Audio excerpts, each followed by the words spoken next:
గడిచిన 9 నెలల పరిపాలనలోనే కూటమి ప్రభుత్వం చేసే అభివృద్ధి కార్యక్రమాలు మీకు ఏమనిపిస్తున్నాయి?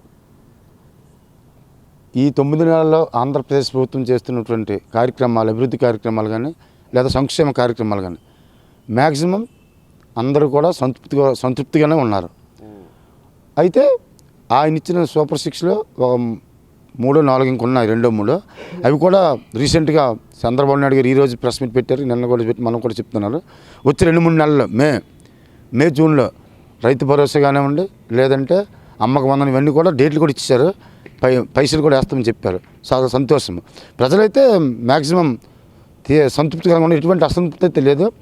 ఇక రాజకీయాలు అంటారా, మిగతా రాజకీయ పార్టీలు ఉన్నటువంటి వ్యక్తులకి అసంతృప్తి ఉండొచ్చు, అది సహజం. అందుకే అది రాజకీయాలు. సో అభివృద్ధి పరంగా, సంక్షేమ పరంగా కూటమి ప్రభుత్వం అయితే ప్రస్తుతానికి మంచి పరిపాలన అందిస్తుందనేది నా భావన. మంచి పరిపాలన అందిస్తుంది.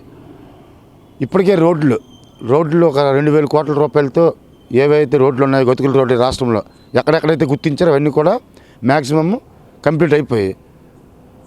మరి అదేవిధంగా ఇప్పుడున్నటువంటి మ్యాక్సిమం వాళ్ళు ఏవైతే అనుకున్నారో అన్నీ కూడా సెటరేట్ చేసుకుంటూ వస్తున్నారు. ఒకటి టైం కూడా ఇవ్వాలి కదా, ప్రజలు కూడా అదే భావన మీద ఉన్నారు. మొన్నే ఏర్పడింది గవర్నమెంట్ 9 నెలల ముందు.